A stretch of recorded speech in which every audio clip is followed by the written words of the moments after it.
इस प्रयोग में हम एक केमिकल लाइट का निर्माण करेंगे। इसके लिए हमको एक विशेष प्रकार की लाइट स्टिक चाहिए। ये लाइट स्टिक जो माउंटेनर होते हैं, पर्वतारोही, वो इस्तेमाल करते हैं। अब इसके जो प्लास्टिक का जो वायल है, इसको आप ऊपर से काटिए। इसके अंदर एक तरल होगा और उस तरल को आप एक टेस्ट ट्यूब के अंदर उस लिक्विड को आप निकाल दीजिए और ये हाइड्रोजन परऑक्साइड होगी।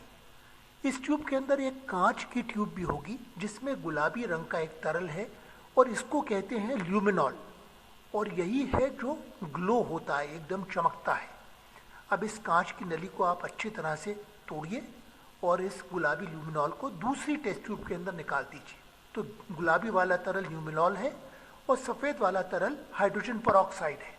अब हाइड्रोजन परऑक्साइड को आप ल्यूमिनॉल वाली टेस्ट ट्यूब में डाल दीजिए और दोनों जो लिक्विड्स हैं उनको अच्छी तरह से मिलाइए।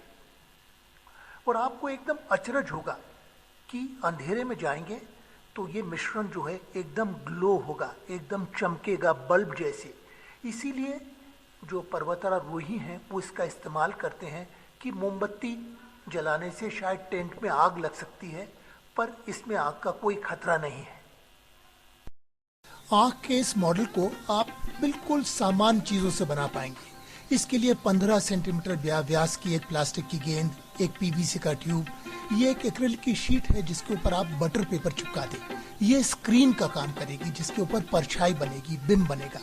उसके बाद में एक पीवीसी के ट्यूब की किनार के ऊपर पहले आप थोड़ा सा रबर का ग्लू लगाएं और उसके ऊपर इस एक्रिलिक की और बटर पेपर को चिपका दें। ये वो स्क्रीन है जिसके ऊपर इमेज बनेगी। उसके बाद एक 15 सेंटीमीटर प्लास्टिक की गेंद को आधा काटें जिससे वो खुल जाए।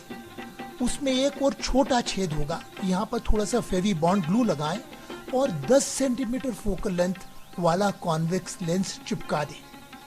ये हमारा ऑब्जेक्टिव होगा जो वस्तु की ओर होगा। और उसके बाद में जो ट्यूब है इसको बड़े छेद के अंदर डाल दें और इसी के पर्दे के ऊपर हमारा बिंब या परछाई बनेगी। उसके बाद दोनों हिस्सों को आपस में मिलाएं और उनको बाहर से अच्छी तरह से टेप से चिपका दें। अब ये हमारा मॉडल लगभग तैयार है और हम इससे आसानी से प्रयोग कर सकते हैं। इस ट्यूब को आप थोड़ा सा अंदर बाहर कर सकते हैं। अब आप जो लेंस वाला हिस्सा है उसको बाहर किसी व्यक्ति की ओर इंगित कीजिए जो चल रहा है। ट्यूब को आप अंदर बाहर कर सकते हैं और इस ट्यूब में अपनी आंख को रख करके थोड़ा सा फोकस कीजिए ट्यूब को अंदर बाहर करके, और आपको एक बिल्कुल उल्टा बिंब दिखाई देगा एक्रिलिक के पर्दे के ऊपर। यहाँ पर एक आदमी उल्टा चलता हुआ आ रहा है। आप इस चलायमान तस्वीर को अपने कैमरे के ऊपर देख पाएंगे। आप चाहें तो किसी और सीनरी को, कुछ पेड़ों को अपने इस छोटे से मॉडल से देख सकते हैं। आंख कैसे काम करती है उसको समझने के लिए एक विलक्षण मॉडल है। आप चाहें तो 2 माचिसों से एक बहुत ही सुंदर डंप ट्रक बना सकते हैं। इसके लिए आपको 4 बटन, एक रीफिल, 2 सुइयां और एक मोमबत्ती लगेगी। पहले सुई की नोक को मोमबत्ती में गर्म करें और उसको शो बटन के बीचों बीच धंसा दें। फिर एक 2 सेंटीमीटर लंबा रीफिल का टुकड़ा सुई में डालें। सुई के दूसरे छोर को गर्म करके उसमें एक दूसरा प्रेस शो बटन धंसा दें। इस तरह से 2 बटनों के चक्के, रीफिल का बेयरिंग और धुरी बन जाएगी सुई की। एक माचिस को बाहर निकालें उसकी दराज को और उसकी दराज को काट दें और पीछे की तरफ मोड़ दें।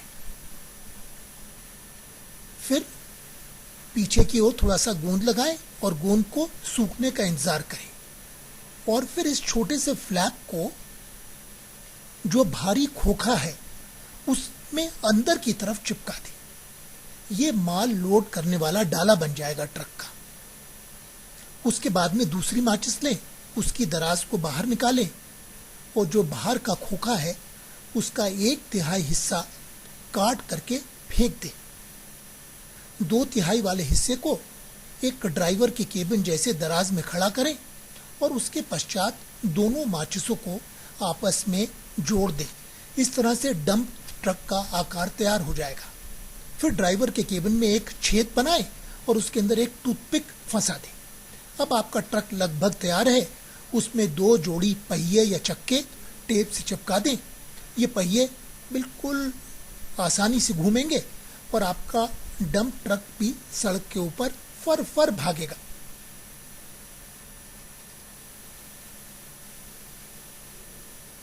अंत में जो पिछला डाला है उसके अंदर पत्थर, छोटे छोटे कंकड़ पत्थर ला दें और फिर एक रीफिल की सहायता से टूथपिक के लीवर को दबाएं और आपको आश्चर्य होगा कि पिछला डाला धीरे धीरे उठेगा और सारा माल अनलोड कर देगा। इस क्रिया को आप एक बार और देखें। ये वाकई में एक बहुत ही दिलचस्प डंपर ट्रक है।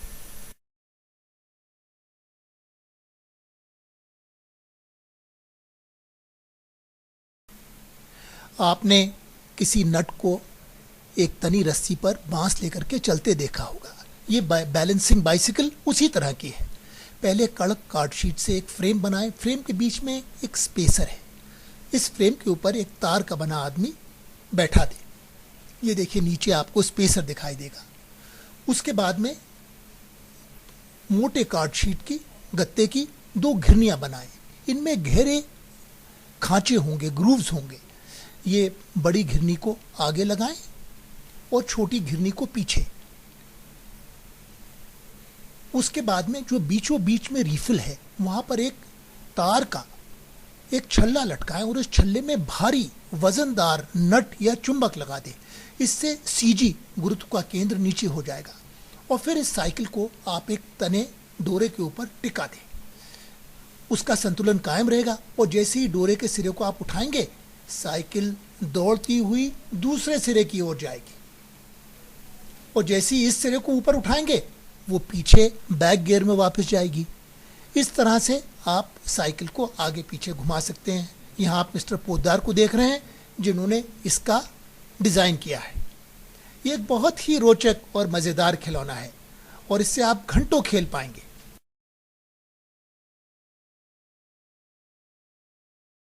ये एक बहुत ही मजेदार ड्रैगन फ्लाई है जो आपकी उंगली के सिरे के ऊपर नाचेगी। सबसे पहले आप कार्ड शीट के ऊपर एक ड्रैगन फ्लाई के पंख बनाएं और उसका शरीर बनाएं, उसकी बॉडी बनाएं और उनको आउटलाइन पे काट लें। ये मोटी कार्ड शीट के ऊपर बने होंगे। उसके बाद में रंगीन क्रेयॉन्स लें, स्केच पेन लें और ड्रैगन फ्लाई के पंखों को मनमोहक रंगों से रंगें जिससे वो देखने में खूबसूरत लगें। उसके बाद में जो बिल्कुल मध्य है, सेंटर है पंखों का, उसमें थोड़ा सा गोंद लगाएं और जो ड्रैगन फ्लाई का शरीर है उसको चिपका दें, सिर्फ उसकी आंखें बाहर को रहें। अब जब आप ड्रैगन फ्लाई को पलटेंगे तो उसका पिछला सिरा सफेद आपको दिखाई देगा। अब इसके जो बड़े जो 2 विंग्स हैं, डैने हैं, उनमें एक एक आप पेपर का क्लिप लगा दें, इसकी नाक को मोड़ दें और पूंछ को ऊपर कर दें। थोड़ा सा आपको इसको ट्रिम करना पड़ेगा और तब ये ड्रैगन फ्लाई आपकी उंगली की नोक के ऊपर अच्छी तरह से संतुलित होगी, बैलेंस होगी। आप चाहें तो एक पानी की बोतल और एक पेन का एक स्टैंड बना सकते हैं और अगर उस पर आप इस ड्रैगन फ्लाई को टिकाएंगे तो वो टिकेगी और थोड़ा सा उसको हिलाएंगे तो गोल गोल नाचेगी।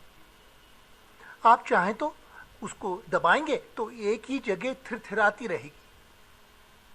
2 ड्रैगन फ्लाई को भी आप इस स्टैंड के ऊपर लगा सकते हैं, एक को ढक्कन पर और एक को पेन के पिछले हिस्से के ऊपर, या फिर किसी डाल के ऊपर 2 ड्रैगन फ्लाई को आप नचा सकते हैं। बड़ा ही सुंदर और मनमोहक नजारा नजर आएगा आपको।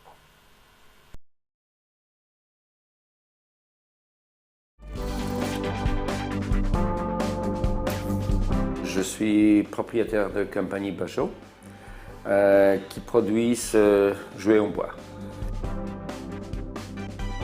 Le EU, comme l'adresse, ça montre une Europe sans frontières. Alors, la frontière, dans la mentalité d'enfant, ça n'existe pas. La frontière, c'était quelque chose d'artificiel. L'enfant, c'est quelqu'un, c'est un homme qui apprend très vite et qui prend tout.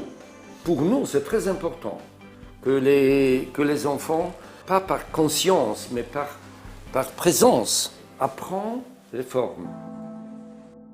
Il n'y a pas longtemps qu'on a essayé de compter combien de pays on a touché ou bien on a toujours des contacts, et c'est plus que 35 pays, et avec Japon, Australie, et maintenant on a commencé à exporter pour la Chine. Ils aiment bien, ils cherchent les produits de l'Europe. Ils trouvent que c'est quelque chose de bien, c'est bon fait ou de qualité, j'imagine. La possibilité de créer de nouvelles choses, ça fait que nous sommes toujours jeunes, ça c'est sûr.